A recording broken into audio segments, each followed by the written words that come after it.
Call this meeting to order. At this time, if you're able, please stand for our national anthem, followed by our land acknowledgement.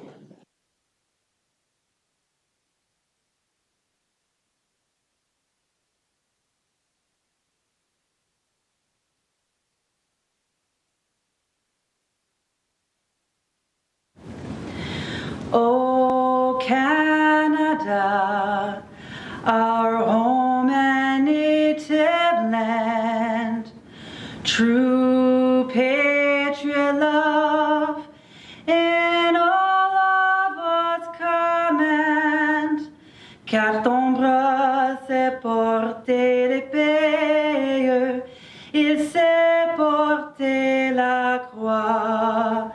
Ton histoire est une épopée des plus brillants exploits. God keep our land glorious and free. Oh Canada, we stand on guard for thee. Oh Canada, we stand on guard for thee. The Niagara region is situated on treaty land. This land is steeped in the rich history of the First Nations such as the Hattaway-Wendourok, the Haudenosaunee, and the Anishinaabe, including the Mississaugas of the Credit First Nation. There are many First Nations, Métis, and Inuit people from across Turtle Island that live and work in Niagara today. The city of Port Colborne stands with all Indigenous people, past and present, in promoting the wise stewardship of the lands on which we live.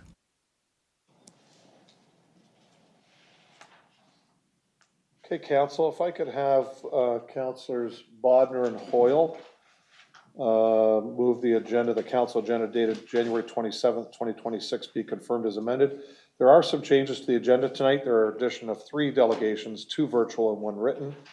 And item 18, closed session, and item 19, back to open session, are no longer going forward as the closed session items were dealt with at the meeting that occurred earlier tonight from 5 to 6:30. The closed session minutes will come forward at the next closed session meeting. Questions on the agenda or changes? All in favor? Those are carried.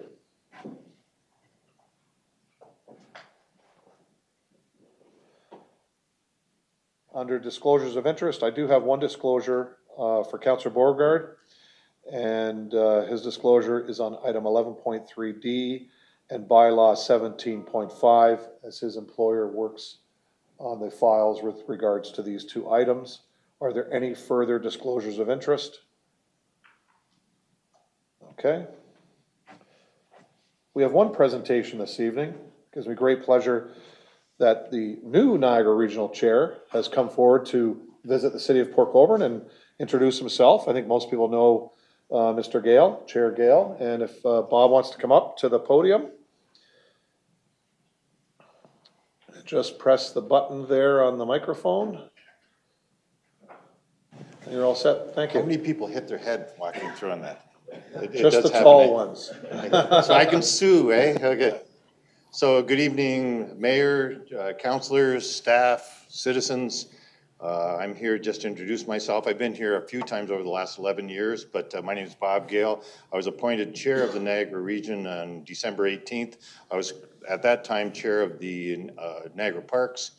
And on December 16th, Doug Ford was down in the entourage and we announced about $1 billion worth of projects. 2 days later, I was out and I was in as regional chair. It's also nice to see Vance Badway or Councillor Badway here as well. I'm on a traveling roadshow tomorrow morning. I'm in Pelham. I'm making sure I go to every council. I've been appointed for the next 10 months. So it's a short time, but most people have heard of me or have seen me. Meeting councillors at the Niagara region, most of them already know me very well, so whether that's good or not. So I'm open to any questions you have or anything I can help you. If I don't get you an answer, I will get an answer to you on anything we have. Councillor Bruno. Thank you, Mr. Mayor. Congratulations and welcome to Port Colborne. Thank you. Look forward to your tenure, and I hope that Port Colborne will remain forefront in your mind. Always. I think there's a potential for, every time there's a change, wherever it is in life, for great things to happen. And I think the southern part of the region, you've probably already heard, feels sometimes that they don't rise off into the top of the realm. But let's put that in the past. I think the times are right where that's improving. I was talking to one of counselor friends in Waynfleet, and he talked about how open you were with them. And I think there's one thing that's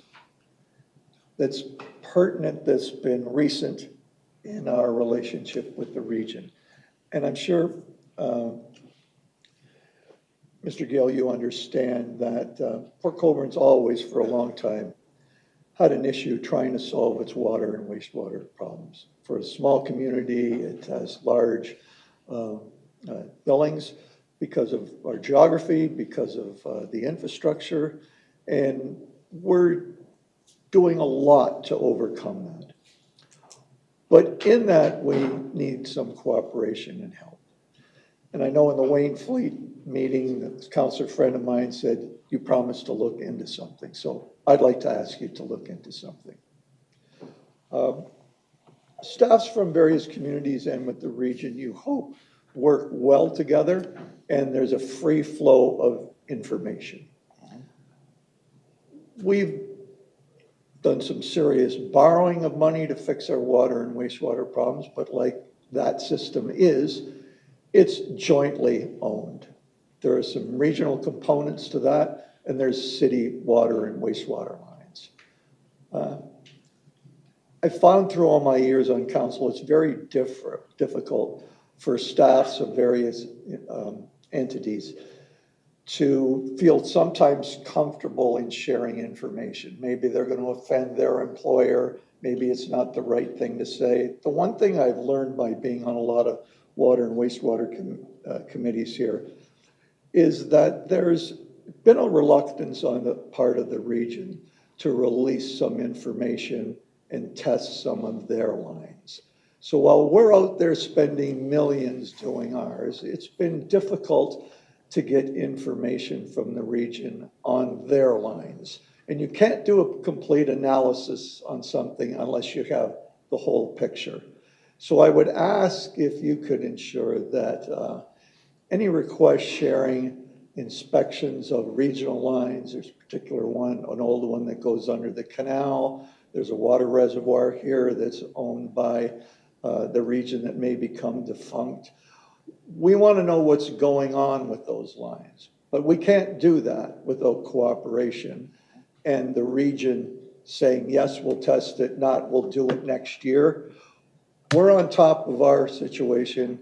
We just want the cooperation that you'll be on top of your end. And so if I could ask you one question tonight, if you could go back and ensure that whatever our staff or council requests with respect to that joint infrastructure, that they can count on the support and count on getting the information. So that was a mouthful. Yes. But regardless of that, I understand where you're coming from. So if I could be frank, Gary, you've been around a long time, so have I. If you have a problem, you email me. If somebody's not giving you the information, you call me. You do whatever you want, but get a hold of me. If it's something confidential, I can't give it to you. But if it's not confidential, you get it. The only thing I ask for everybody, you can give me your problems all you want, but show me a path to solve it. Yeah. Don't just come to me with your problems like we're paying too much for this or paying too much for that. Show me an alternative. Help me out here. But transparency, 100% on something like this. You deserve that, and challenge me to it. So don't give up on me. I know I always tell people that send an email to the government in any way is put a timeline on it. You will get back to me by what day? Do that to me. Thank you, sir. That's all I can ask. Okay. Appreciate it. Great. Any further questions? This is easy. That's I'm right. good. Thank you very much. Keep in touch. Great. Thanks, Bob.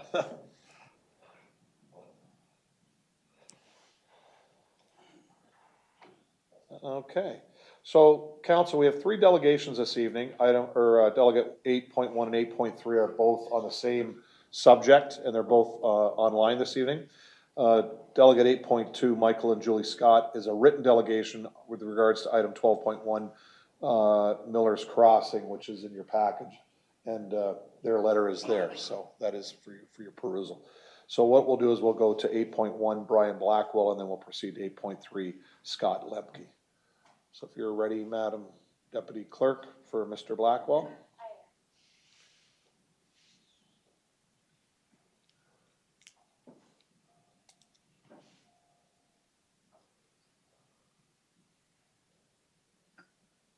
Through you, Mr.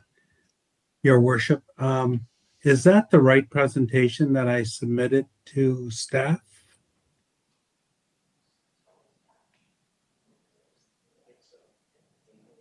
Is it? Can you go up? Yes, that is the one that you had sent. Okay. Can you go up? I think we're missing from the start of the press. Yes. Thank you. Yeah, There you go. There you go. Welcome, Mr. Blackwell, and go ahead. Thank you very much. Good evening, Your Worship and members of council. My name is Brian Blackwell, and I work for Stantec Consultant. I'm the agent for SI Case for this ZBA application. I'd like to start by thanking staff for their work on this application. Your Worship, we agree with staff on their planning approach and their recommendation on the ZBA application.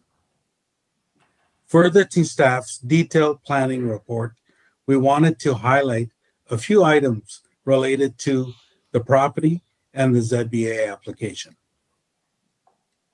Our first slide shows the limits of the proposed zoning bylaw amendment, which we call the Westlands, which is 14.2 hectares or 35.1 acres. Next slide, please.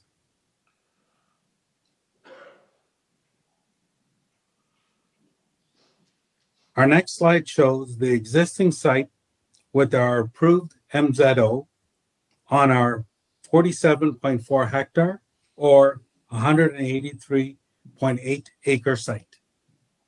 Next slide, please. Our next slide shows the existing zoning for the Westlands, which is divided into two zones.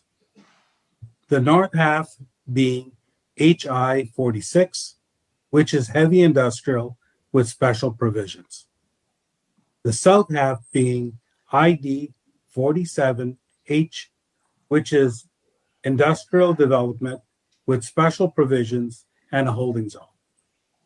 The lands to the east is zoned heavy industrial through our MZO approval.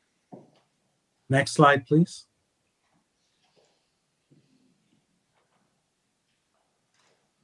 Our next slide shows our approved site plan, which is currently under construction. Next slide, please.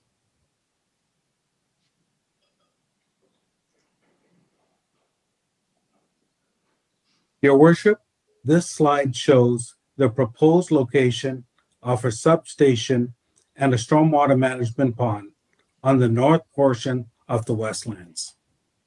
Again, this portion of the Westlands is currently zoned heavy industrial, which allows for utilities and a substation. Next slide, please.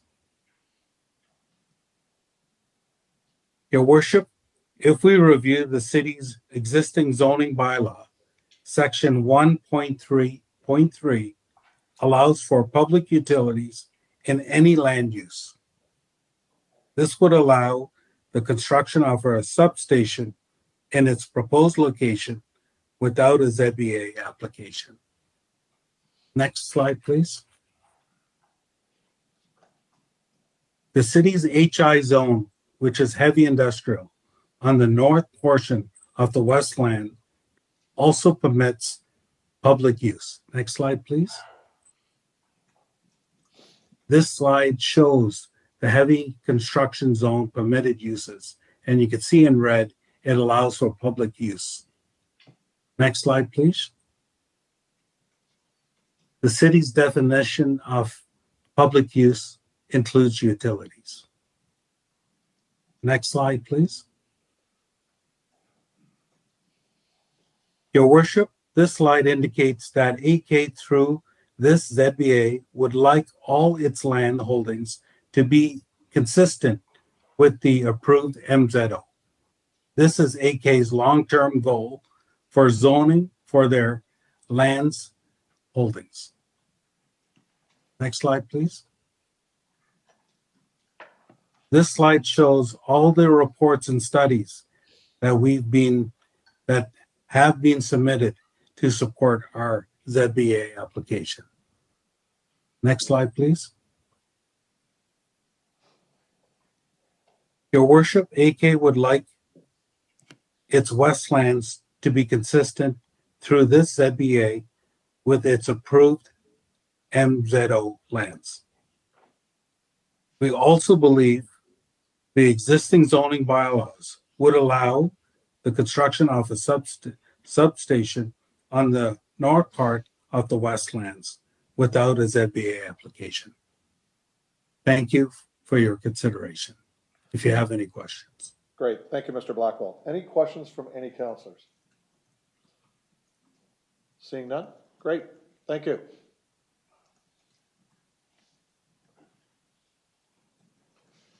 Our next delegation is item 8.3 is Scott Lemke from Massey LLP.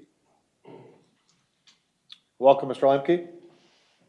Thank you. Good evening, Mayor and members of council. As you just noted, my name is Scott Lemke. I'm a lawyer, and I'm here to speak to matter 11.3B on this evening's agenda, which is a recommendation report for a site-specific zoning bylaw amendment at 5088 Highway 140.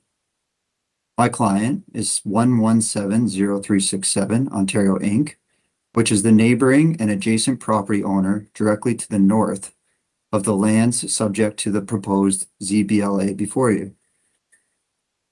In essence, the application before you tonight seeks approval for the applicant, Asahi Kasei Battery Separator Canada Corporation, to subcontract with Hydro One Networks Inc.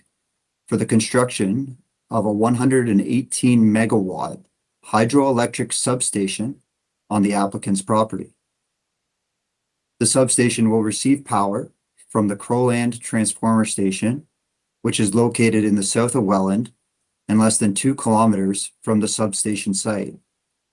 However, it is not clear from the materials submitted in support of the zoning bylaw amendment or from independent correspondence that my office has had with both the applicant and Hydro One as to how the substation will receive electricity from the Crowland Transformer Station or what hydro corridor will be used to facilitate the delivery of that power.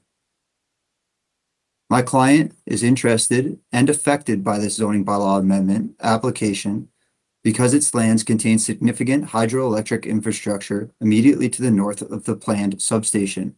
In fact, the substation appears to be less than 100 meters from the property line. My client's lands and the infrastructure thereon contain 115 kilovolt hydro lines, which, as I understand, are sufficient to power the substation. The 115 kilovolt hydro lines on my client's property also connect to the Crowland Transformer Station. To my knowledge, Asahi Kasei nor Hydro One have provided any information to council with respect to how they intend to energize the substation or the specific route that will connect the substation to the Crowland Transformer Station. As a result of the increased use, the Crowland Transformer Station requires an upgrade. Hydro One has recognized this and has made an application to the Ontario Energy Board to do so and to construct a new 230 kilovolt transmission line north of the Crowland Transformer Station. That file can be found before the Ontario Energy Board as EB 2025-0290. Those upgrades. Mr. Lemke, I'm going to stop you here for a minute. I got to get you back on track. We're not here to talk about hydro. We're here to talk about the zoning application with regards to this being heavy industrial. There are many uses that can go on in heavy industrial. This is a piece of property the proponent has purchased and wants to merge it with their own property. How they go about with hydro is really, quite frankly, not our business at this time. We're just trying to rezone the property. We don't know if they're actually gonna put a hydro station there. I know that's their anticipated use, but they could decide to put a building on there that has to do with their battery separator plant. So if I could have you keep your comments with regards to the reason why we're here, not on the hydro issue, because that is an issue between Ontario Hydro and the proponent, has nothing to do with this application. Thank you. Thank you for that comment, Your Worship. I very respectfully disagree, and I'm going to bring you to exactly why I disagree now. So you can disagree all you want. I'm the chair of this meeting. I'm going to ask you to get on point and talk about the actual application that's in front of us and not regards to Ontario Hydro, because right now Ontario Hydro is not involved in this application. Overrunning the Crowland transformer station without more information is not good planning. The city of Port Colborne and the Crow relies on the Crowland transformer station to deliver electricity to its residents, and overloading the transmission system for the benefit of Saï-Cassi should not be a risk council is willing to take. At a minimum, on behalf of the residents of Port Colborne, council should demand more information from the applicant with respect to how the substation will be energized and why energizing it prior to the Crowland upgrades being completed. If I can get you will back risk on track, disruptions. Mr. Olympic, I'm going to either cut you off, but I'm going to ask you to get back on track with regards to the application. We're talking about making this heavy industrial. What goes on with Ontario Hydro has nothing to do with us making this property heavy industrial right now. So I'm going to ask you to get back on track, or I'm going to cut you off. So if you have a reason why it shouldn't be heavy industrial, aside from hydro, Ontario Hydro is an institution itself, and quite frankly, our rules in Port Colborne allow public utilities to come on this property, but that's not what we're here to decide right now. We're here to decide whether this can be heavy industrial along with all the other acreage that they have. So if you could stick to that point, I'll appreciate it. Thank you, Your Worship. What my submission would be then is that the ZBLA and the current bylaw don't permit for a substation that would allow for the overrunning of the electricity distribution network to the city of Port Colborne, its residents and businesses. It does permit for public uses. I agree with that. I saw Mr. Blackwell present that. My submission is that it doesn't allow for a substation, which is akin to a transformer station being built in the property. I'll move on though. I note that some of the critical studies that staff references to support the zoning bylaw amendment have not been peer reviewed. I know from experience that it is this council's policy to have the applicant studies peer reviewed prior to the zoning bylaw amendment being passed. That is exactly what this council and staff demanded from NION prior to the holding designation on these specific lands being lifted in late 2020. Specifically, there is no peer review of the environmental impact statement, which includes key studies such as the Species at Risk report. Those studies should be peer reviewed by an independent consultant retained by the city prior to the zoning bylaw amendment being passed.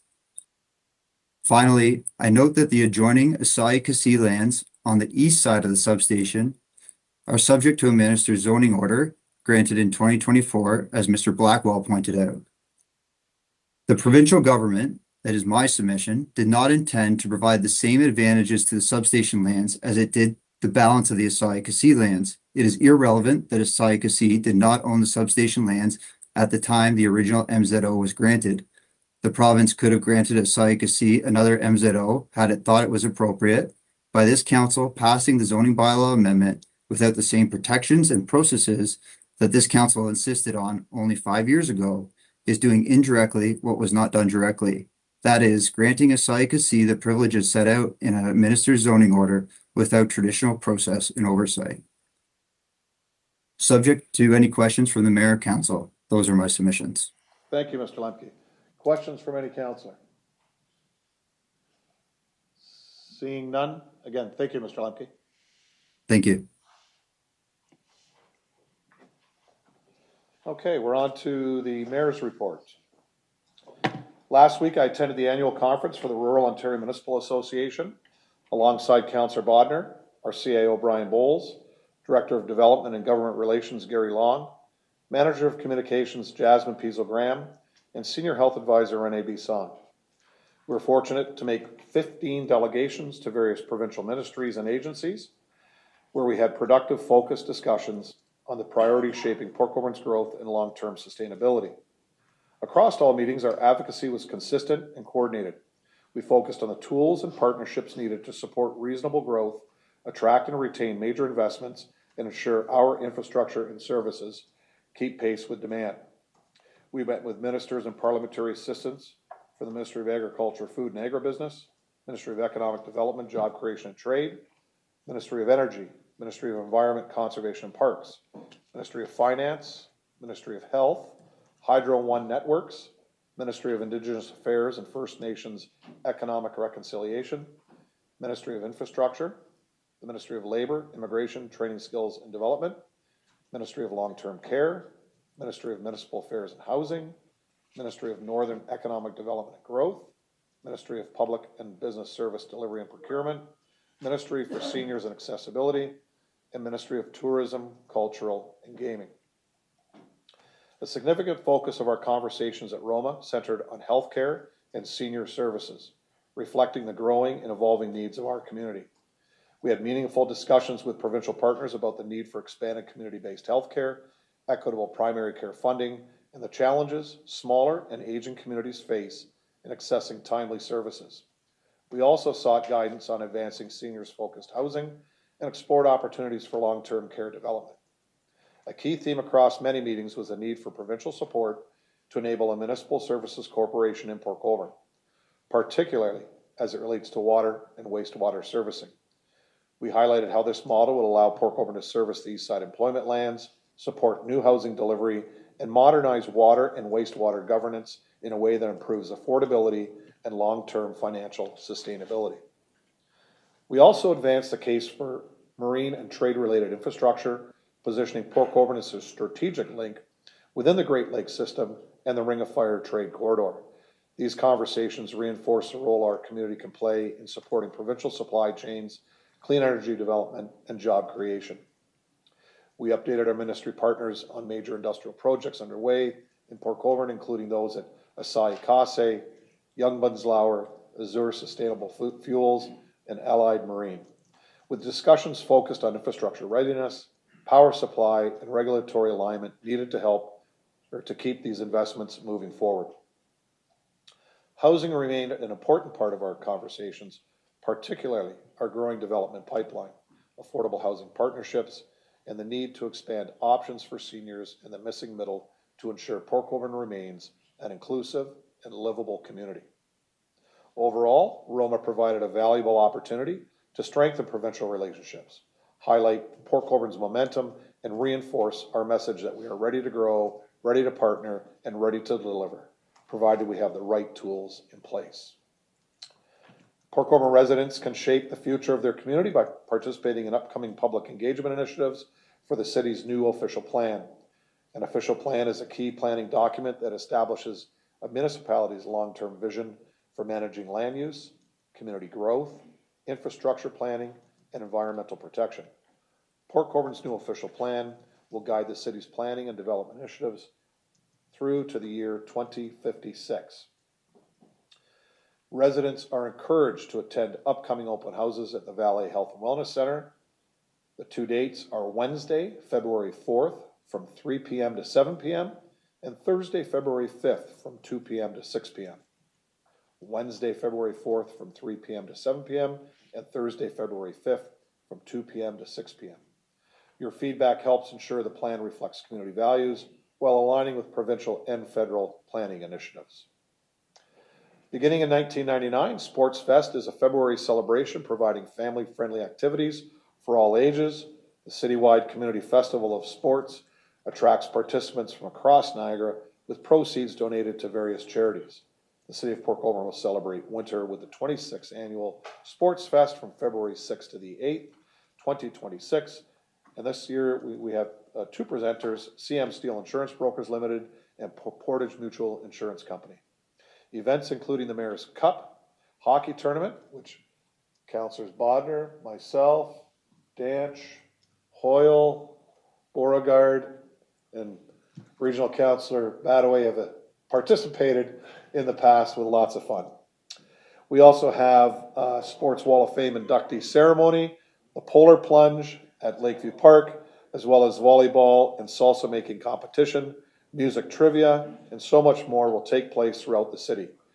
Please look at our website at www.portcolborne.ca/sportsfest for all your needs during Sports Fest. We have lots of stuff going on across the city.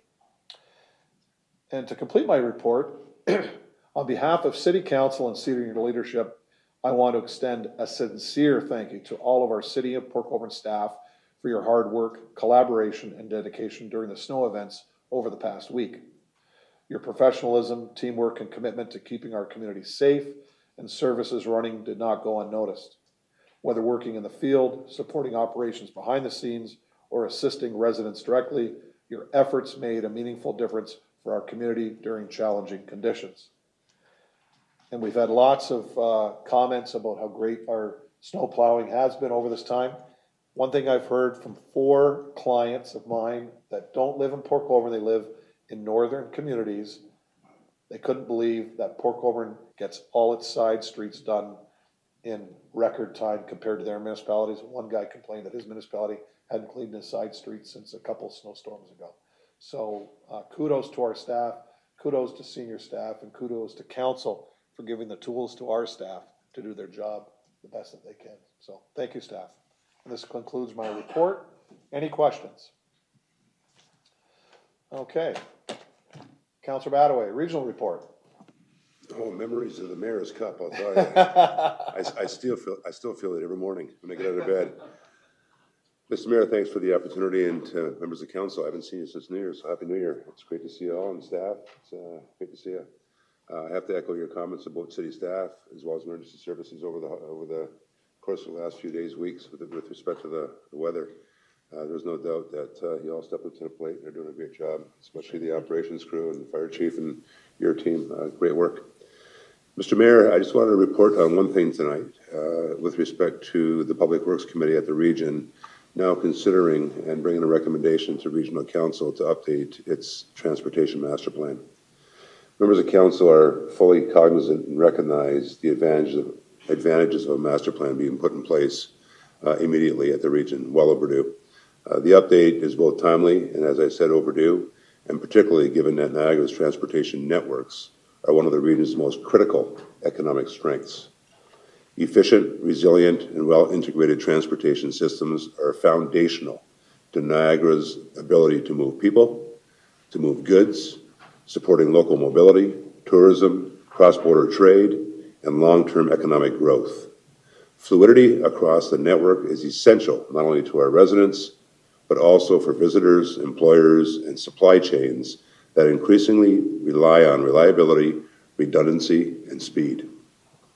As part of this update, the Transportation Master Plan is examining the full multimodal system, including road infrastructure, with a focus on existing deficiencies and capacity constraints, on marine, rail, and air assets, and how these systems connect to and complement the overall regional municipal road network, border infrastructure and U.S. connectivity, recognizing Niagara's strategic role in binational, and I want to underline and bold this word, and transnational trade and continental international supply chains. And the reason why I mentioned transnational is because of the diversification of our supply chains that both the Prime Minister and the President on the other side of the border are embarking upon. And when those supply chains continue and strengthen the trade corridor, or need to strengthen the trade corridors, like the St. Lawrence River and the Great Lakes, the City of Port Colborne and the Niagara region are positioned perfectly to gain a lot of the advantages because of the capacity that we have to take in a lot of the transnational trade that will be our way coming soon. Some already, but more so in the coming years. A key lens for this work is the emergence of the Niagara Ports Trade Corridor that you are a part of, including the role of multimodal hubs here in Port Colborne, Thorold, St. Catharines, and Niagara's designation as a foreign trade zone. These assets position Niagara as a gateway with within diversified national and international supply chains. Particularly important is the geopolitical environment that is driving reshoring and nearshoring and trade diversification, as I mentioned earlier. Central questions guiding the Transportation Master Plan update include: are individual transportation networks designed to function as an integrated system, and therefore to function with respect to the capacity that's going to be needed for the transnational trade growth that this country, this province, and this region are going to experience within the next decade? Do road, marine, rail, air, and border assets reinforce one another or operate in silos? Where are capacity constraints, limiting economic opportunity or resilience? How can Niagara better align with multimodal partners, including organizations such as the Hamilton-Oshawa Port Authority, to strengthen regional, binational, and transnational connectivity? Timing is critical. Timing is a critical consideration. There are current and near-term federal capital funding opportunities available, including the Trade Diversification Fund and the Building Communities Strong Fund. And I mention these two funds for two reasons. One, for the region, how can I say this politely? Well, I won't. To get off their butts and start making applications for this funding. And therefore, to help fund projects that would otherwise fall on the taxpayer. And secondly, to help you leverage those same funds with respect to the efforts that you're moving forward with, such as creating a port authority here in the city of Port Colborne. Essential objective of the Transportation Master Plan update is to ensure that Niagara is well positioned to leverage these and future federal and expected provincial programs. Regional Council direction is being sought on when the updated plan will be sufficiently advanced to support funding applications. You need a plan before you can put an application in place. I think Mr. Long knows that, because he does it well. As well as how it can be structured to remain a living document that aligns with evolving federal and provincial priorities. Finally, and you've heard this for many years, and I'm going to say it again because we're not going to give up on it, is the plan continues to assess major corridor priorities, including the Mid-Peninsula Corridor and the widening of Highway 140 to be a part of that corridor, as well as the 406. Long overdue. Recognizing its long-standing importance to regional mobility, goods movement, and economic development. As Mr. Councillor Bruno said earlier, in the south part of this region, we need the attention because we have the strength. And that investment has to happen, federally, provincially, and regionally. This corridor must remain part of the strategic conversation as Niagara plans for growth, trade, resilience, and infrastructure modernization. Mr. Mayor, yourself, as well as your team that just came back from Roma, I want to congratulate you on the ask that you made with respect to the Port Authority. You have the credibility to ask for that because of what you've established with the Niagara Ports Trade Corridor. So good on you. Job well done. And anything I can do to help you out, to progress that file, you know where I am. Thank you, Mr. Mayor. Thank you, Mr. Badaway. Any questions to the regional councillor? Can I bring that up now, as opposed to councillor? Oh, yeah.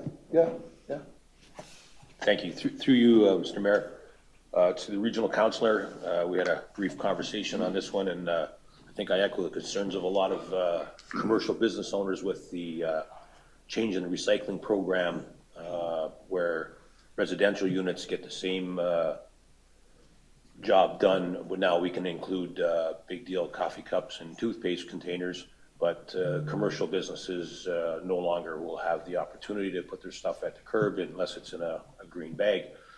I know myself, the taxes I pay as a business owner, you should be getting something for your money, and I feel that a lot of commercial businesses are getting absolutely nothing now, and I just wonder why. And I know it's not you personally, but you represent the region, and that's why I'm tossing the question at you. So if you could give me a little direction on that one, I'd appreciate it. And this is in respect to the recycling program? Yes. Well, two things. First off is that the region right now, like all the regions throughout the province of Ontario, are under Ontario Regulation 391-21, which is transitioning the Blue Box program to producer responsibility, limiting municipal services to residential properties. So it's a provincial legislation that's been put in place, and unfortunately, all the regions across the province are having to abide by that regulation. With that said, and it being now a producer responsibility, and of course the funds that would otherwise come to the municipalities through taxes are now the producer paying the province, and the idea behind it is in the province actually funds the municipalities to provide the service. They haven't come forward with that yet.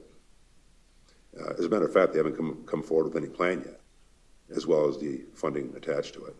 The last thing the region wants to do is come out, well, not that we're allowed to do it because they're not even allowing us to pick up recycles off ICI.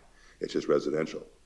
And if we were to find a way to do it, which would end up on your lap at the municipal level versus the regional level, you would have to then go out, provide the service, and collect it through the taxes.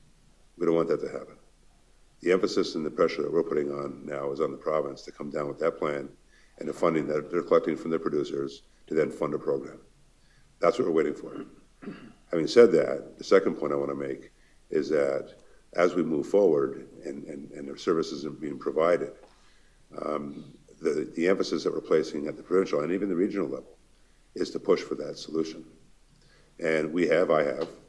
The second part of it, in terms of the budget itself, is that we see a net decrease, but yet we don't want to see the overall increase due to, and quite frankly, it would come from the municipal level, not the regional level, an increase in overall taxes to the taxpayer, as I said earlier, based on having to provide a service at this level of government. So bottom line is that we're on it at the regional level. It's a matter of putting the pressure on the province to come down with that plan and the funding that's aligned with it. And then, of course, with that, and once that's in place, we can actually start providing the service again. Thanks for the long explanation on not picking up garbage at commercial businesses. I'm just blown away. I mean, I know what I pay as a business, and you clean my streets 3 times a year. You paint the line on my road in front of my business once, maybe twice a year, and I think this is going to come back to bite us in the butt because there's going to be garbage that's going to not get put in the proper spot, and that being on the side of roads and ditches, and that's something that nobody wants to see. We like to keep a nice clean environment, but I can just say from my end, and maybe the one guy to my right here who's questioned it as well for this church, like this is a bad idea, but well, hopefully you guys can correct it down the road and not charge us too much. Thank you. Well, if I may, Mr. Mayor, and the reason why I gave it a long explanation was because it's to understand exactly where the crosshairs that you're pointing should be pointed, and that's at the provincial level, because we're simply waiting for the province to make a darn decision. That's what we're waiting for. So it's not the region that the crosshairs should be pointing at, it's the province. And once that is rectified, then we will in fact make that decision that you're looking for to put the service back in place, not at the expense of the taxpayers. And my favorite answer to that is it's one great big pie and we're all eating out of it. And there's only so much pie to go around, so. Fair enough. We're on it. We're on it. Thanks, Councillor Nance. Thank you, Councillor Badaway. I'll just turn it over to CAO Bowles with regards to what we're looking at in our 2 business districts. Mr. Bowles? Yeah, thanks, Mayor. So through you to the councillor, our Director of Public Works couldn't be here tonight, but he is in conversations with the region as well as other directors of Public Works to look at costing to see if, and I think Regional Councillor Badaway said it very well, that there's a lot of work going on with the province to see if the province will pick this up and correct it, but if not, do we as municipalities collectively change the way we operate, and then how do we pay? Traditionally, the region has picked up recycling and waste throughout the region. They bill it back on a special levy. Every municipality is a little different because most municipalities have a different makeup to how they do their waste collection. So there would potentially be the option, should this council desire, to adjust that levy, increase it, and do that collection. But our Director of Public Works is working on it. It isn't an easy formula, I think, to calculate, because before, when we used to have the region do recycling, you'd do a whole street and you'd have the economies of scale of doing the whole street. But now, if you're only going to do a subset of properties, the cost is not necessarily economical to do just that small subset of properties. So they are working on some costing. It is something that we can bring back to council to have a conversation about, while the region is working with other districts to try to get this resolved at a provincial level.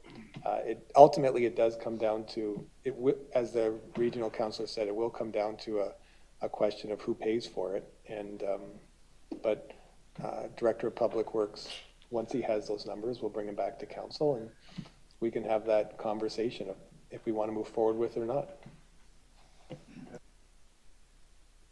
Thank you, councilors. Next is our consent agenda.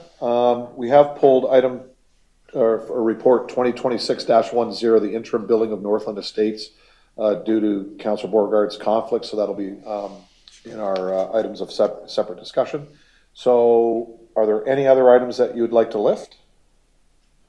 Okay, if I could have Councilors Danch and Elliott move, the council hereby approves the listed consent items on the January 27th, 2026 council agenda, that the consent items be approved on the recommendation as contained therein.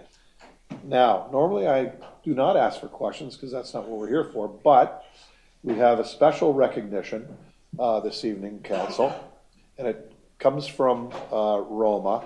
And I'm bringing this forward only because we don't want to change the what's going on with correspondence, but we did receive a letter from the Minister of Seniors and Accessibility, the Honorable Raymond Cho, with regards to an award that the City of Port Colborne received. It's called the Age Friendly Communities Ontario. It's presented to the City of Port Colborne in recognition of your achievement in building an age-friendly community that promotes independent, active living. And I'm just going to have Councillor Bodner chime in here. He and I did attend the ceremony. And Ron, if you want to take some time here. Thank you, Mr. Mayor. We attended this ceremony and it was very impactful. There was a number of communities getting this award, and two of the communities gave examples of why they were named for this award. And I think as we listened to them, we could see a number of things that we were doing, what they were doing also. A couple of things different just from their geography. But I think it bodes well with our community to recognize that we are age friendly.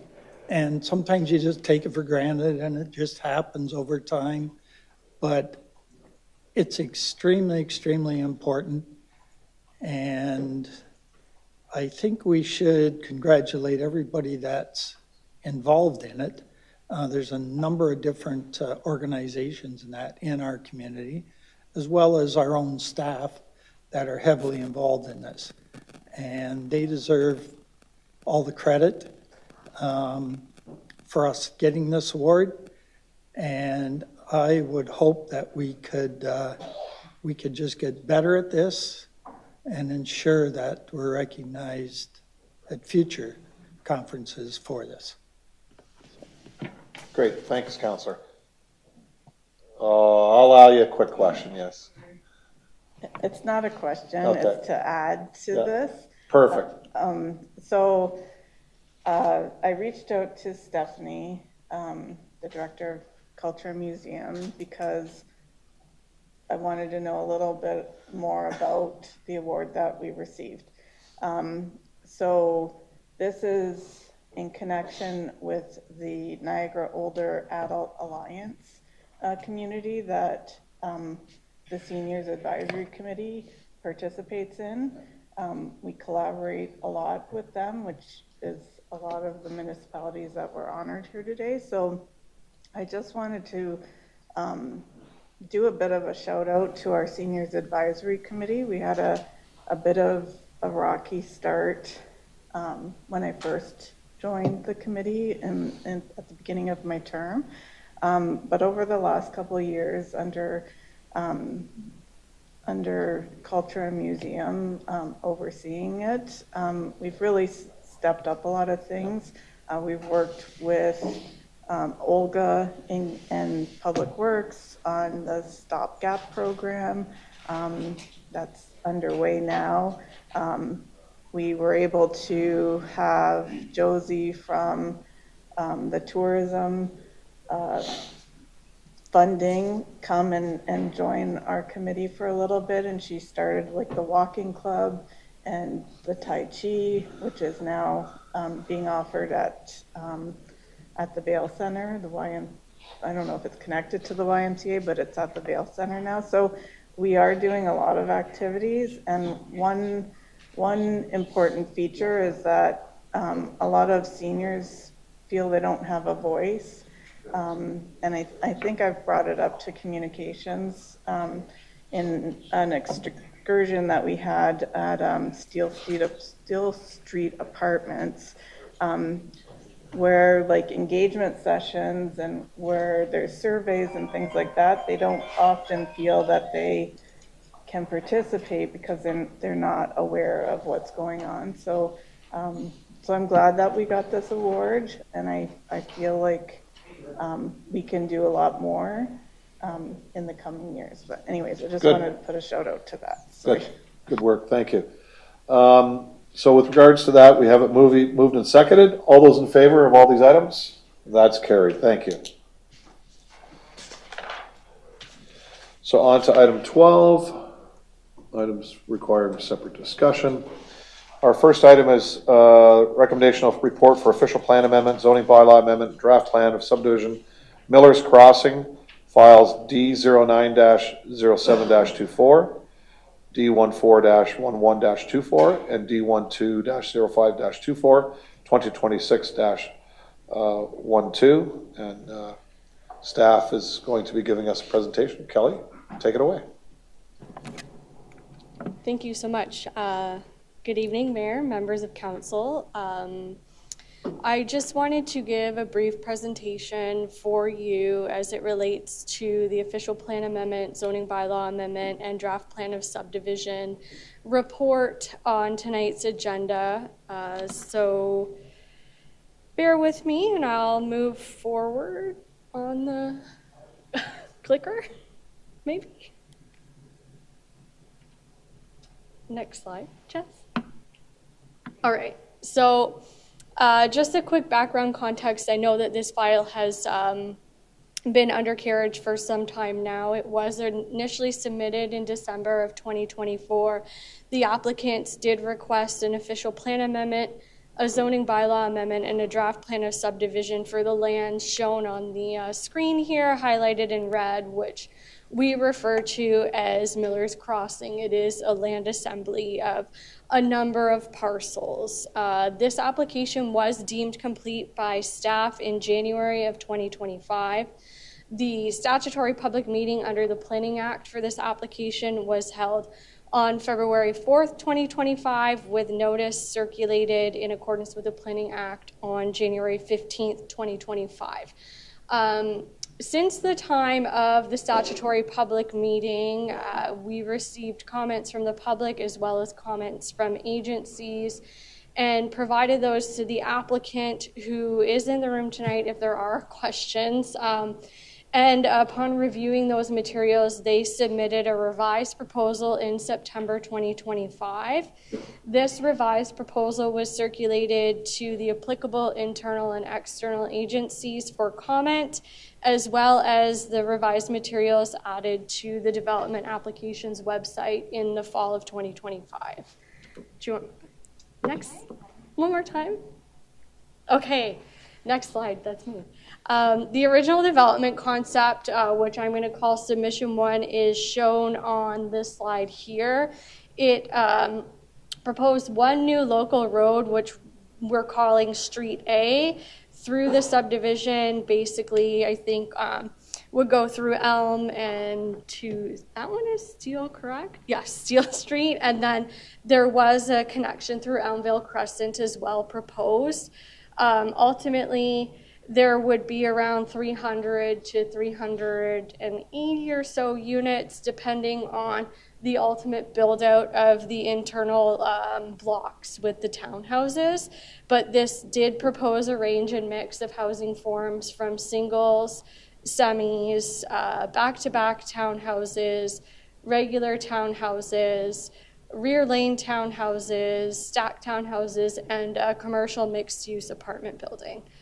Like I said, the public meeting was held last year, and there were comments and concerns raised specifically with the Elmvale connection, generally as it relates to traffic through the subdivision and through the Elmvale connection. Concerns with proposed building heights and density, some questions around parking, concerns with neighborhood change and privacy, and then there were some questions around servicing and stormwater management, specifically related to capacity in the system. So the revised submission, like I said, was made in September of 2025. This revised submission is shown here. The applicant did remove the Elmvale Crescent connection, so now the only connection in and out of the site is through that new Street A, which would have access on Elm and Steel. They did realign that Street A to address some comments from regional and local engineering and public works. The stormwater management pond was relocated now that the Elmvale connection was closed off, able to adjust the stormwater pond location. And the park block was removed. There continues to be trail connections throughout the development to other local parks and the wider transportation network. So the big changes of the proposal are shown on this slide. It really is the realignment of Street A along Steel and the removal of the Elmvale connection. The built form along those areas continues to be the lower density, while the higher density is internal to the site and along the Elm Street corridor. So with that, quickly, the policy framework under which this application is assessed goes from obviously high-level provincial planning statement to the regional plan and our local official plan. And what I'll say about the official plan framework of both the local and the region is that it is located in the urban boundary. This site is designated urban residential, and specifically it is within the built-up area identified as an infill site for intensification and future residential development. The official plan amendment itself is redesignating this site from urban residential to a site-specific urban residential. And this is in part to recognize the multiple different built forms on the site, as well as the configuration of the site. It is an assembly of lands that really works together as one cohesive site. So the official plan amendment is treating the whole property, the whole of the assembly, as one lot for the purpose of calculating density, where some of the lots and blocks may have lower densities and some of the lots and blocks may have higher densities, but overall, the site cohesively will not exceed 105 units per hectare. And that is because actually some of the singles and semis are below the minimum density thresholds. And then some of the blocks for the higher densities, just because of the orientation of the site and the location of the blocks, may just be a little bit above that 100. But overall, we're at 105 units per hectare or less. We're also introducing a requirement for a minimum of neighborhood commercial, which would be provided on the apartment block along Elm Street, and possibly through the rear lane townhomes if the developer does decide to do a live-work component. That is an option available, but they will need to provide this 85 square meters of neighborhood commercial for every 100 residential units. And we are permitting the full range of residential uses throughout the site, which is really tied down further through zoning. So yes, an apartment may be a permitted use, but it is only going to be permitted where the zoning says an apartment is permitted. Likewise, a single would only be permitted where the zoning says the single is permitted, and I will go through that in the next slide. Any of the medium and high density residential forms will be subject to site plan control. And there would be also, we have to designate the stormwater management facility as a park and open space designation because it's not a dwelling. And then for the zoning bylaw, so currently this site has 3 zones. The first zone is residential development. Most of it is zoned residential development. A small piece of the land is zoned first density residential, and then all along the Elm Street frontage, it is zoned 4th density residential. What I want to say about the residential development, the RD zone, is that it's a development holding zone. Really what it means is that the zoning bylaw identifies that these lands are appropriate for residential use. However, the specifics of what residential use is there is to be determined through a development application such as this. So to proceed with any redevelopment on an RD zone, a zoning bylaw amendment is required. That is what would establish the appropriate zoning standards for the site. The requested amendment includes, like I said, a number of site-specific zone standards applied to the various lots and blocks, and this is how we control which built form goes where.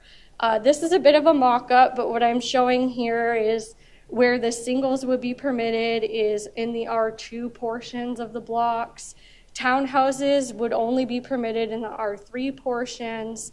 The rear lane townhomes are located along Elm Street, and the stacked and back-to-back townhomes are located internal to the site. And finally, in the 4th density residential zone here along Elm Street, there is a mixed-use apartment building. This is going to be capped at a maximum of 200 units, and it is capped at a height of 10 stories. And we are zoning the stormwater management facility as a public and park zone.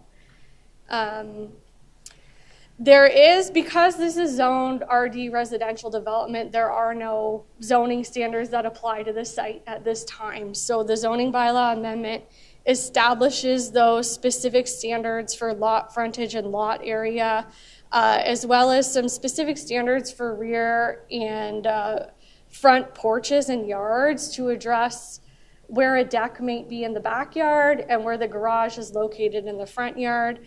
There are some adjusted landscape area requirements, and the interior and corner side yard provisions are requested to be changed. Really, we're using Street A as the marker. So fronting Street A might be your front yard for the blocks, and if you're, like the interior lot line would be different. So that is kind of some of the technical things that the zoning bylaw does pick up. And we are ensuring that there's visitor parking for the mixed use apartment, but they do meet the parking ratios on site. Again, we're controlling the maximum number of units in the apartment building, so they cannot exceed the maximum number. And making sure that we're carrying forward the commercial component into the zoning.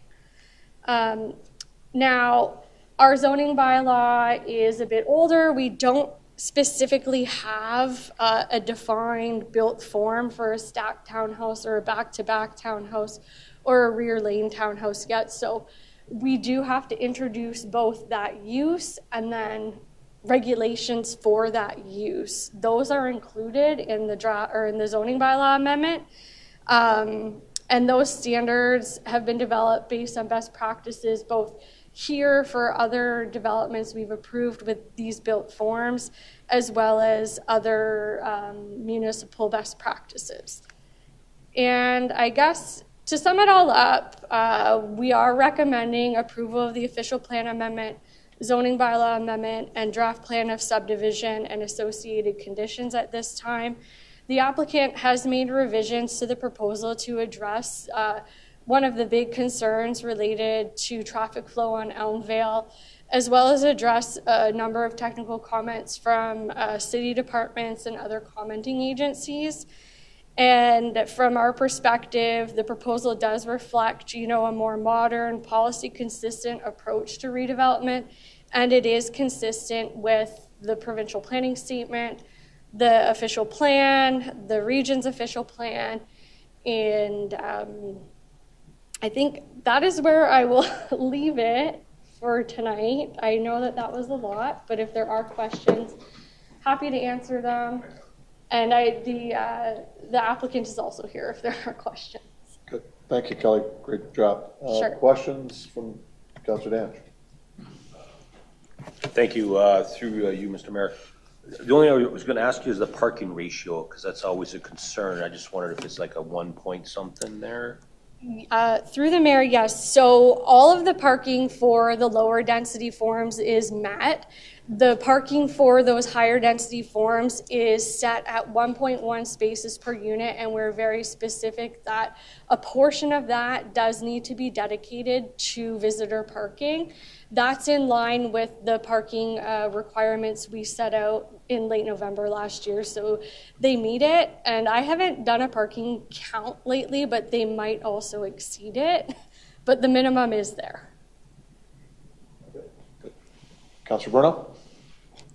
Thank you, Worship. A couple questions. Well, I'll start with the one that Councilor Dance just mentioned. The concern is that if you're allowing the larger apartment type complex on there, that residents will see that it's 1.1.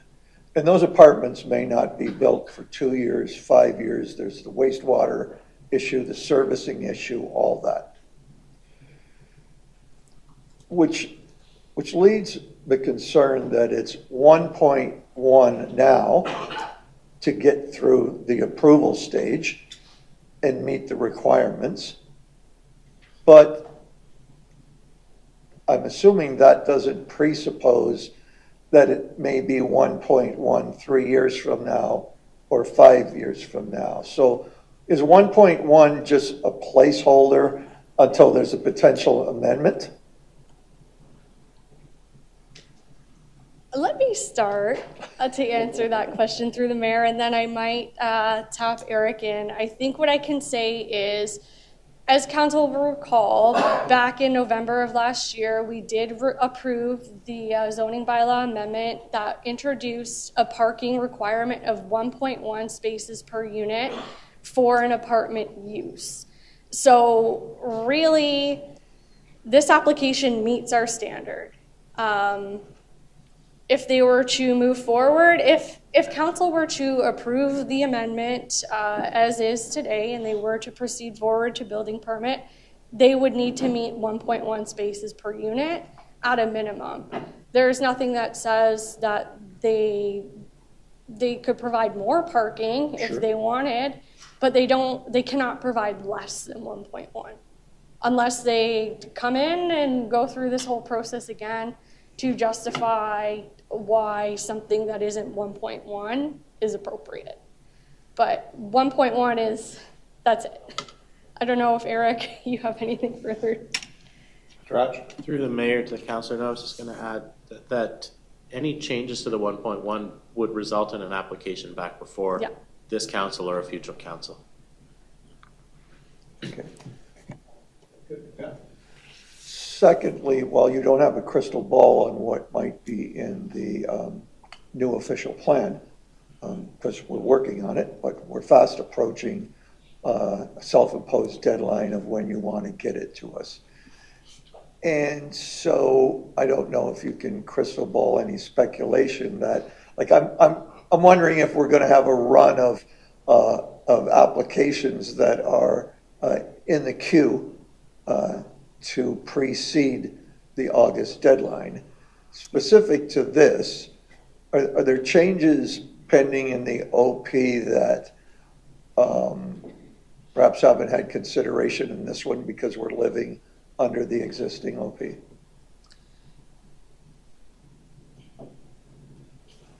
If this got filed in September, would it likely have, I guess I'll use the word loosely, protections that the neighboring areas would have?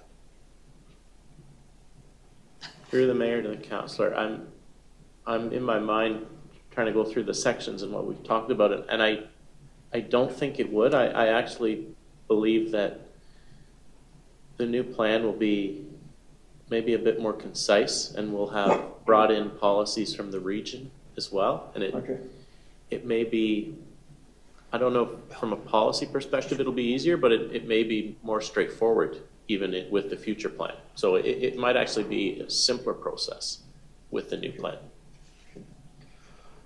And just a final question for both of you, and I know some of it may integrate with engineering and planning. So there has been a 40-year concern about effluent flow to the Omer pump station.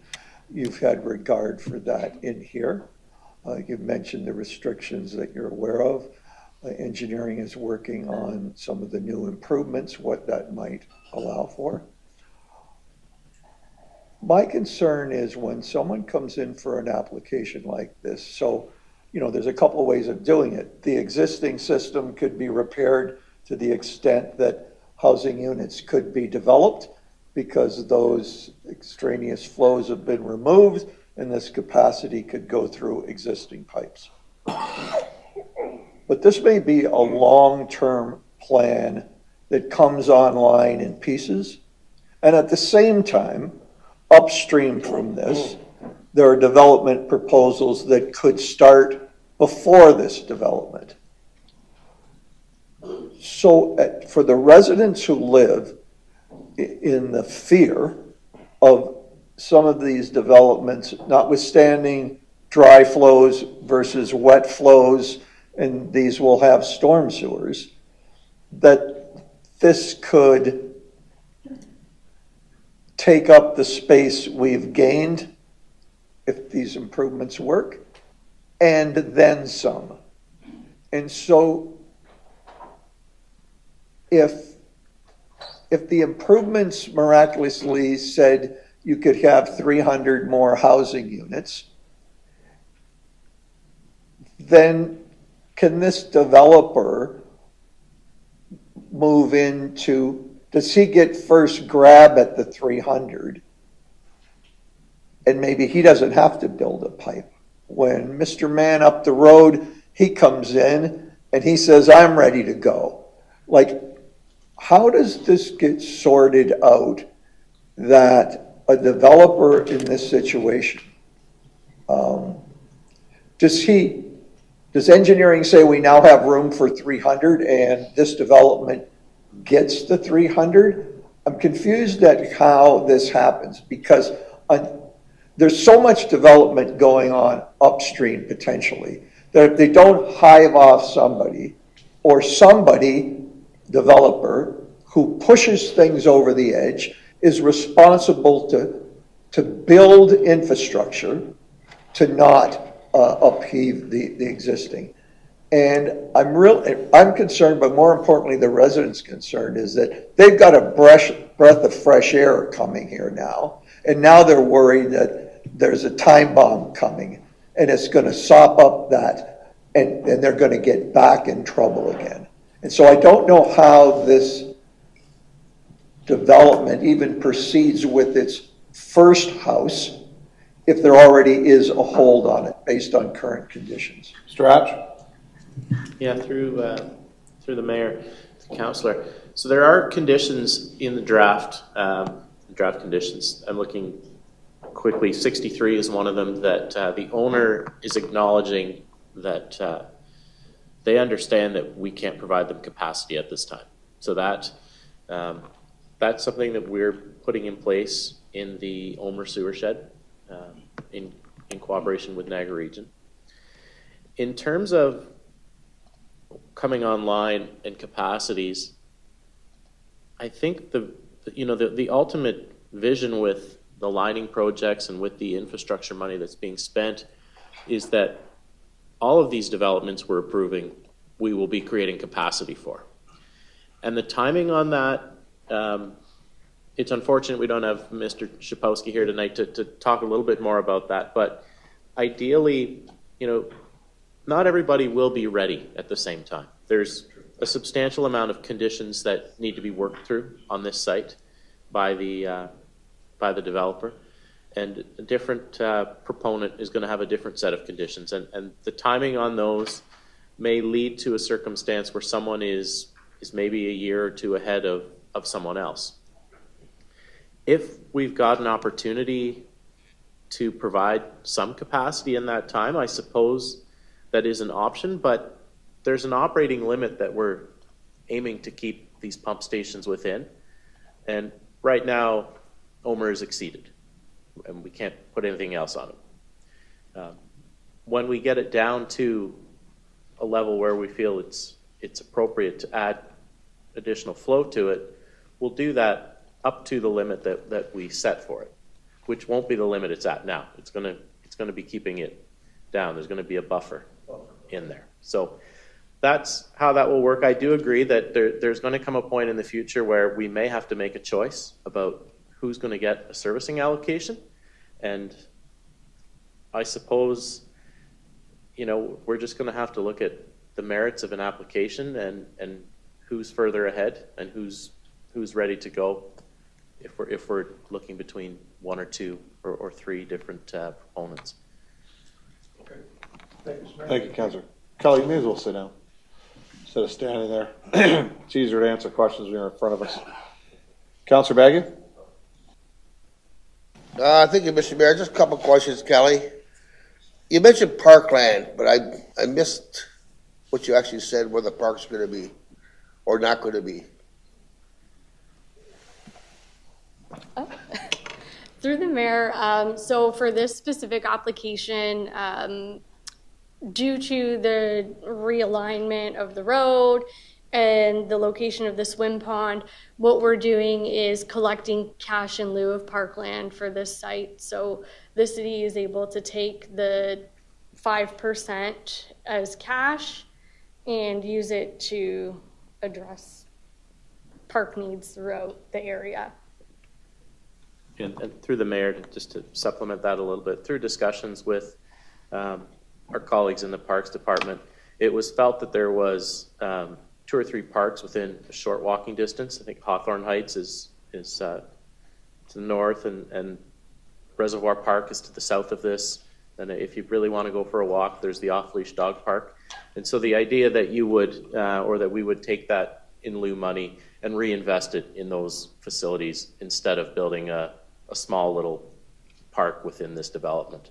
That was the hope of the parks folks with respect to this application, and so we were able to accommodate that with the redesign. Okay, thank you. I'm not really impressed with that answer, but we'll go from there. I don't see this development happening within 10, 12 years anyways. We got so many developments that have been approved. This is going to sit. This is going to be for sale. Like, I don't think this guy's going to dig a hole anywhere. So my next question is, the properties to the northwest that front on Steele Street, if somehow that becomes part of this development, do they have to reapply for everything or just for the extra? If somehow they make it a deal with some of that vacant land that's just sitting there. So through the mayor to the councilor, yeah, I can't speak to what may happen there. I will note that is also zoned for residential development, so it does have that future zoning put in place. So it's potential that that could redevelop, likely on its own, or maybe part of some other holdings that are in that area as well. There's at least 4 or 5 different properties that all sort of comprise those lands in the northwest of this proposed development.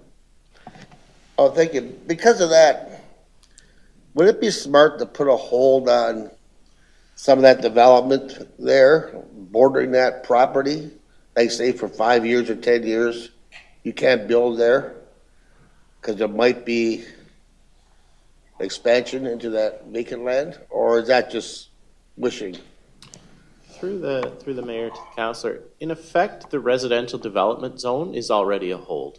That zoning that's in place doesn't allow for development. It requires redevelopment to occur, or rezoning to occur, before development can happen on that site. So it really would be, we could go through a process of putting a hold in it, but we've already got the same tool that's in effect there right now.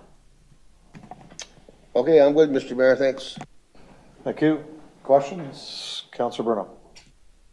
Yes, thank you. Councilor Beggio's comment on parks I wanted to readdress.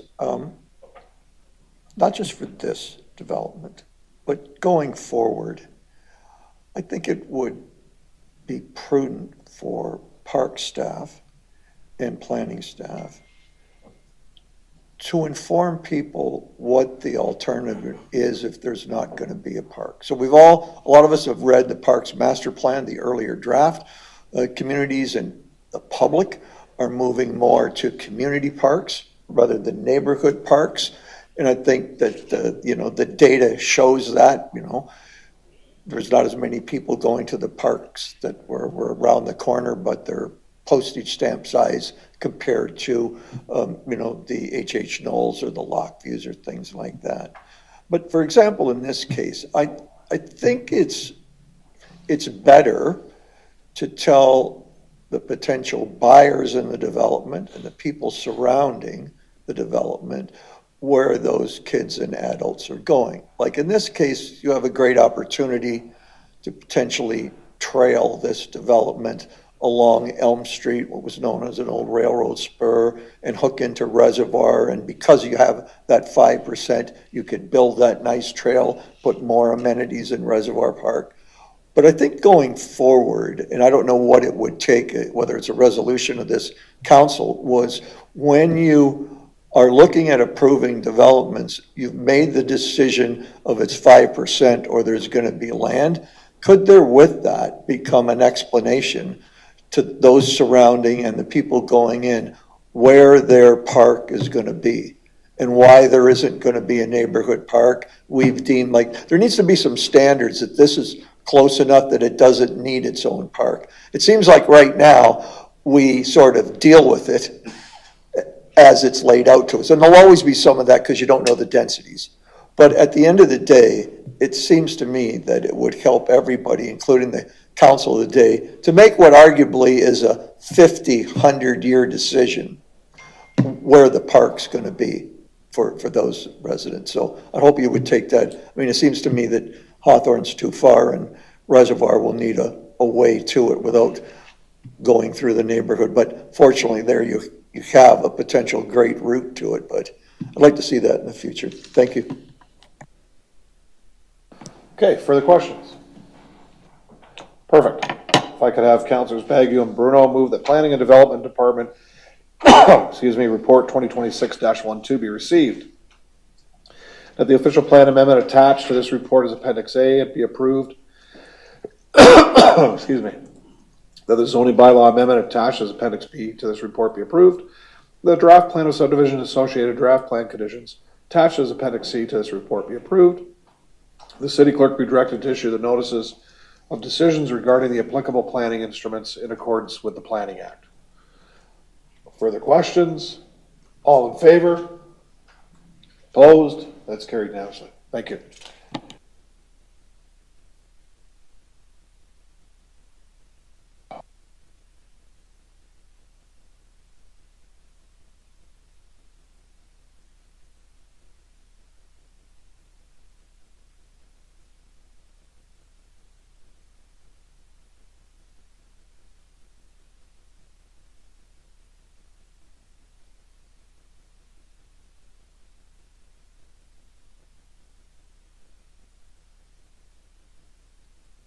I apologize. So moved by Councilors Acklin and Bodnar that the Public Works Department Report 2026-10 be received. Interim billing of the Northland Estates Municipal Drain be invoiced in accordance with the Drainage Act as outlined in Appendix A of Public Works Department Report 2026-210. And the bylaw to levy the actual costs incurred for the preparation of the drainage report and tribunal fees be approved. Again, Councilor Beauregard's conflict. Are there any questions? All those in favor? That's carried.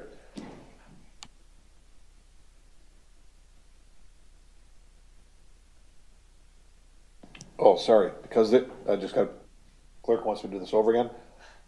Because it's Councilor Beauregard's conflict. All those in favor, raise your hand. Thank you. It's unanimous for those that can vote.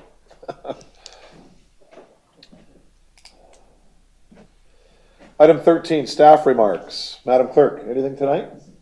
Thank you. Nothing this evening, thank you. Chief. Thank you, Mr. Mayor. I just want to take the opportunity to echo your earlier comments to operations, given the recent snow event. From an emergency response perspective, we had no issues, not just on the primary streets, secondary and residential streets. We had lots of responses and experienced no issues, and we just want to congratulate them. Thank you. Public Works. Thank you, Mr. Mayor. Yeah, I just want to thank the team. The team stepped up in a big way over the last week, and they're still going. So they've been nonstop since Sunday, and it looks like we got another busy night ahead of us, and we're hoping the snow stops soon. They're getting tired, so they're running 12-hour shifts, and I just want to say thank you to the team. They've been amazing. Thank you. Government Relations. Yeah, good evening, Council. It was great to be part of the city's delegation at last week's Roma conference. I think our delegations were very successful. I think we were well received by government ministers and parliamentary assistants and ministry staff. So great working with all of my colleagues and the mayor and Councillor Bodnar. Looking forward to having a city delegation at the upcoming Good Roads conference. In fact, there's meetings and conversations going on now internally with key staff to get us organized for that. Looking forward to participating in the upcoming Mayor's Cup. See everybody out for that. And I just wanted to share my time with our planners. And I just wanted to acknowledge the hard work that Kelly Martell has done on the Housing Accelerator Fund. I'll let Kelly give the update. Good. Planning.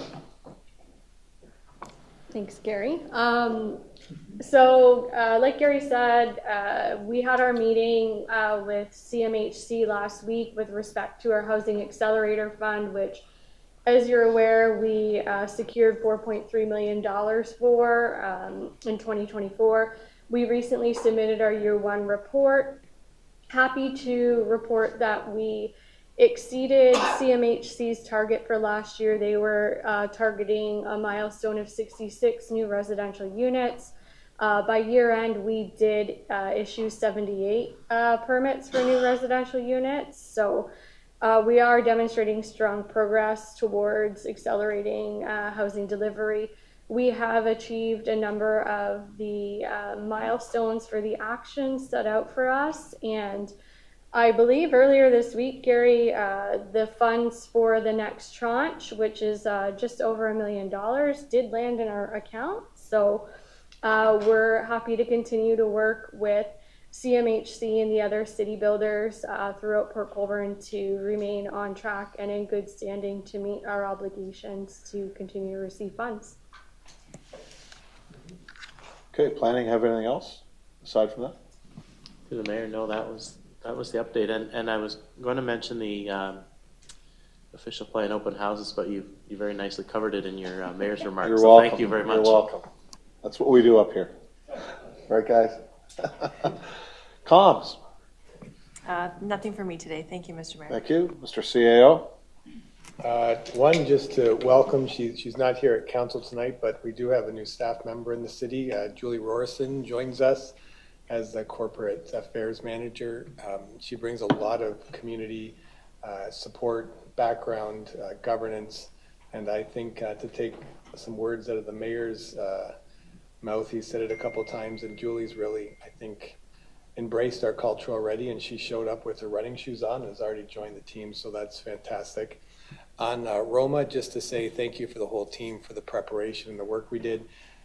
To council, I don't know if you know this in the community, but I would take Councillor Bodner in a foot race. Like if he was on my team any day of the week. We traveled around Toronto in a number of different locations to meet ministers, and it didn't matter how much snow or anything. He knocked over a couple cars. I think I shouldn't say that. We might get a ticket or something like that, but he made it happen, and I appreciate that. And staff's ready to take what we learned and that to apply to the grant opportunities we have and planning going forward. And then just to the whole team and staff, what an amazing job everybody did getting ready for the winter storms. It wasn't just this last weekend, it was the weekend before. Curtis, you said it right. We need a break because everybody's going, and whether it be the road crew or the whole team, and just to the whole management team. Not everybody knows, but you're taking calls at 4:30, 5 o'clock in the morning and midnight just to see if we're going to stay open, and we kept the city going. So appreciate that. Great, thank you. On to, I don't think I missed any staff, no. On to councilors' remarks. Councilor Aquilino. Thank you, Mr. Mayor.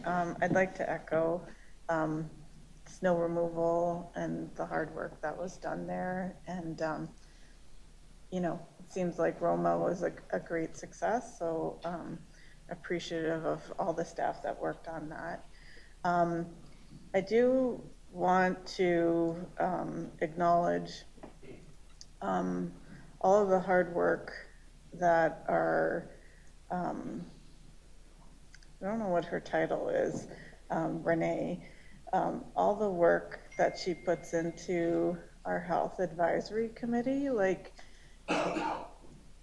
you know, Councillor Bodner, myself and the mayor really are just sitting on the committee. So the committee has a lot riding on what their decision is. And Renee really brings a lot of good speakers to come and explain all the different aspects of the health system. And so I just want to acknowledge not only the members of the committee who are devoting a lot of time to this, but to the work that she puts in for that as well. On a different note, and I'm going to apologize for my ignorance on this,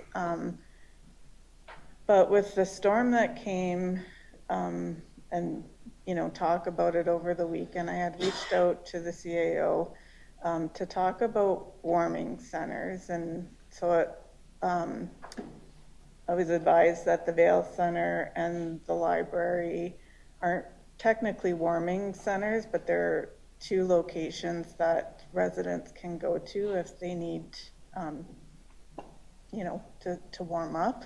But it's only during their operating hours. So I have no idea when residents are calling me, asking me, like, what shelters we have in place or anything to guide them. So I'm just wondering if we have something like that or where I can find resources when people reach out. CAO? Yeah, through the mayor to the councillor. Traditionally, the city hasn't identified our health and wellness center or the library as warming centers, but as mentioned, they're open. And you notice the one day we ended up closing early, and our staff isn't necessarily trained or staffed to a level to be able to run the warming centers. We can provide a list, and maybe we can provide something on our website that can give some more information on where to go. There are locations in the city that people can go to, so we can get that out more to the community in case anybody's of interest or in need. We, you know, not to start a thing, but if there was a problem, at a minimum, if somebody really needed help, they could call the after hours, and they would, at the city, and they would coordinate with somebody, and one of us on staff could get back to somebody to be able to help and advise them too. So it is, that would be kind of a mechanism, but we can get something up on the website. And also the region runs the shelter system. Okay. It's a regional program, so Okay. Welland is our center for that. So we have directed some people to the Welland Center already this year, our customer service on the first floor. If it is after hours, we'll just make sure there are after hours. I believe they would have that number anyways, because they have all the regional numbers. There is a number that you call and they get you into a shelter as soon as they can. Okay, so I knew about. This time of year, it is priority because of Okay. cold.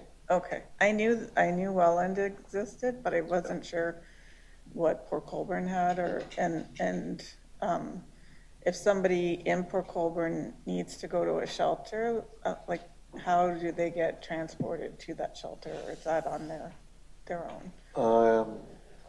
I believe in the past the region does help with that. I'm not sure the exact how they get them there, but there are avenues for the region to help people get from point A to point B. But we'll definitely find that out to make sure our customer service knows that. Okay. But there are ways. Yeah. Okay.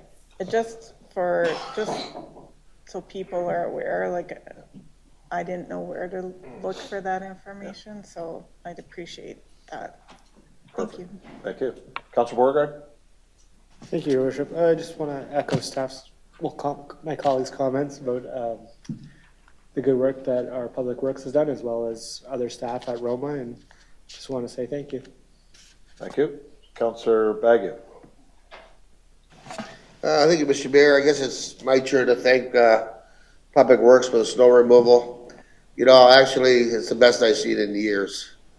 I have an alley behind my house I use to park, and it's usually the standard is 2 days after the snowfall they do it, but they're doing it the same day they do the roads, so I do appreciate it. Don't tell them not to do it, but I do really appreciate it, even though he plowed the snow on my side of the alley, but I got handle that. Second thing, I guess to the CAO, is there an update for our accelerated project of the daycare center we're doing on Main Street? Like, what's the status of it right now? Yeah, through the mayor, I don't know if Curtis has the update. Last I talked to our manager of infrastructure, they were just working on a tentative date to break ground. Contracts have been let. The YMCA is on board. The grant funding has been established on paper, so we're there. We are fully expecting to have this thing up and running by the fall on a timeline, but I wish I had the break ground, like the official, like have the bulldozer in the ground date for you right now, but I'll get that to you as soon as I can. Perfect. Thank you, Mr. Mayor. Thank you. Councilor Bruno?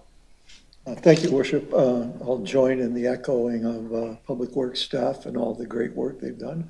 I think it's the first time that at a storm, I've not received one call wondering where the plow was, or they plowed me in, or this corner needs to be dug out, or this sidewalk. So kudos to all of your team.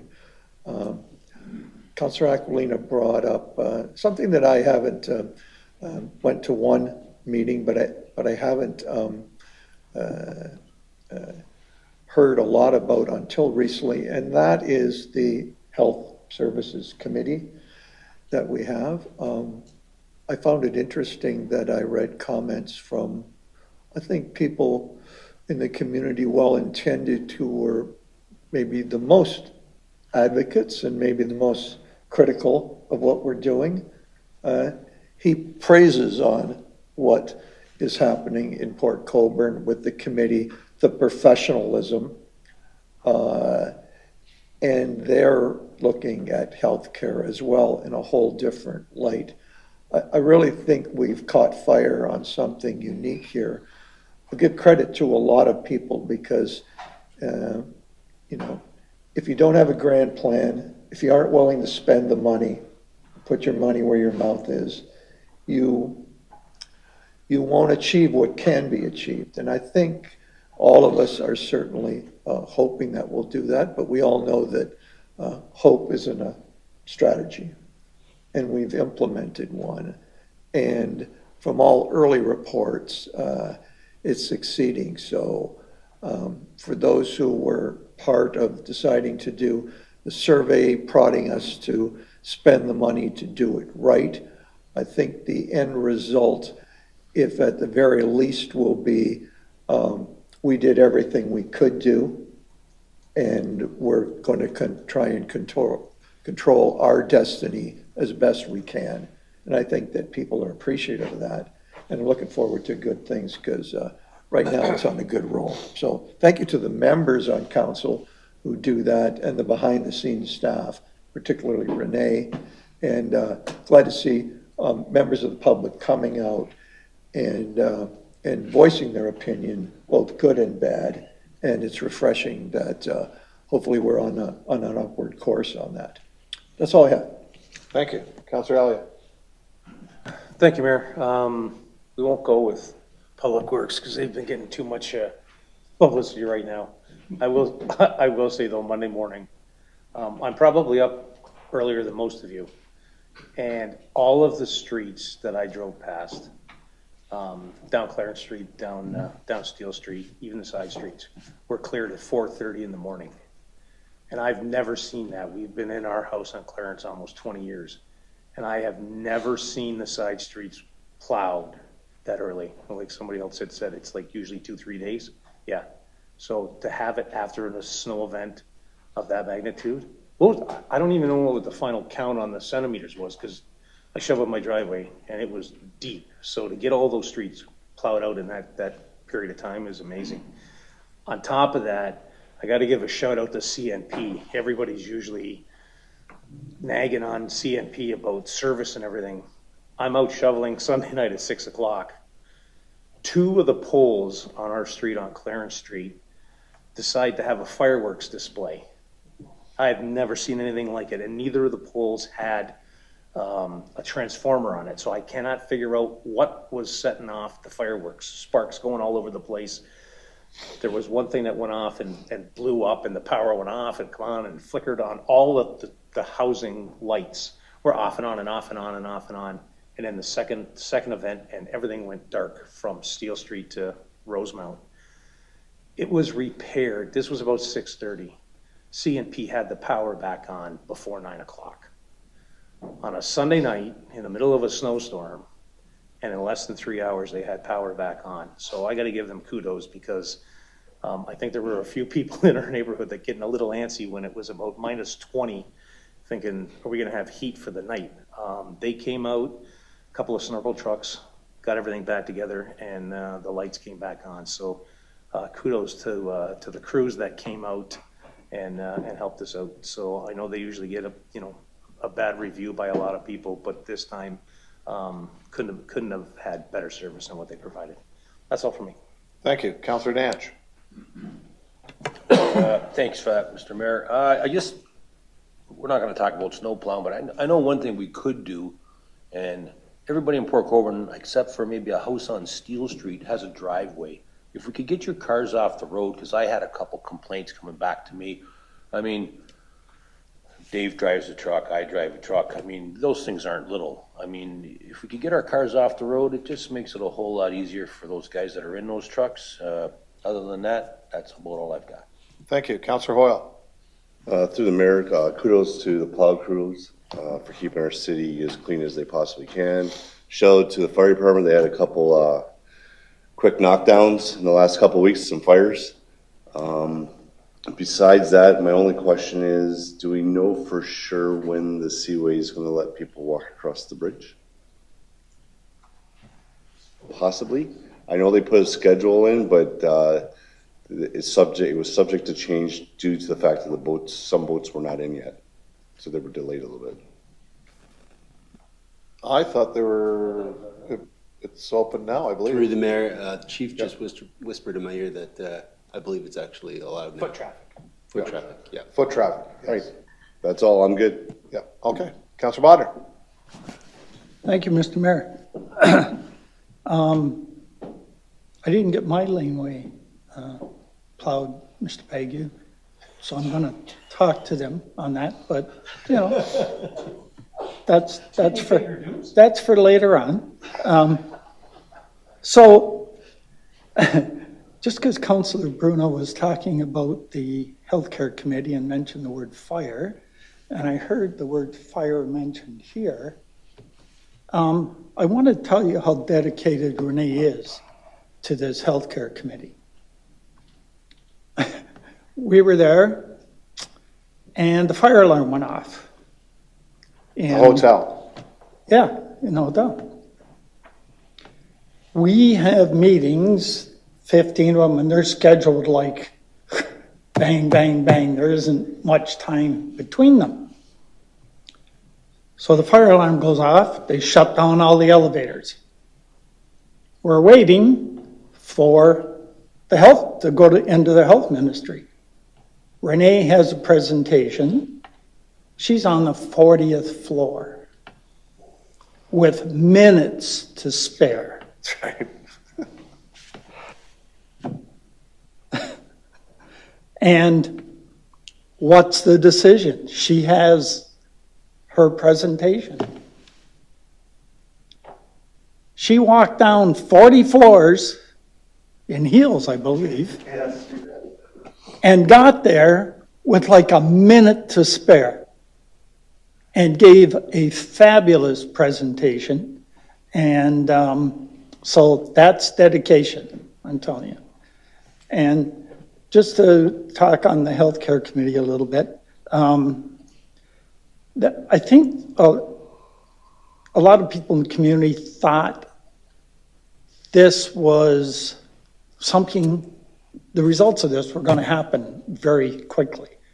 And I think we decided, rightly so, right off the bat, that we're going to get all the information we possibly can and then do it right and have a solid plan. And that's what's happening. It really is. And people on that committee are dedicated. The speakers that Renee has brought in have been educational. The doctor, the one lady that we seen on the last meeting, really was dynamite, and we just get so much information, and not that we can use it all, but we can use bits of it, and more importantly is how to move ahead. And I can tell you that this committee is dynamite. It's, you know, it's doing its job, and I think the results at the end are not going to be because of lack of information. And I think I'm really optimistic about what's going on. So I'd just like to give a shout out to Jasmine. You'll see these pamphlets that you see. That's the ones we gave out at the to the ministers. Very professional, very to the point. Every time the mayor gave them out, you could use the page that pertained to that ministry with every single thing that they needed to back up what our asks were. So Roma was success from us getting the information out. And I heard a number of ministers and ministries say that they're impressed about how Port Colborne is looking forward as we gave these presentations, not just for the ask today, but how this will help and guide us in the future. So it was very well done. That's it, Mr. Mayor. Thank you. Thank you. And there is a secret, guys. I was going to put it in my mayor's report. I didn't, but I will release the secret. This is the secret to snow plowing. And I think Curtis can agree with me. If it wasn't for our elementary school students painting the plows, the plowing wouldn't be as good.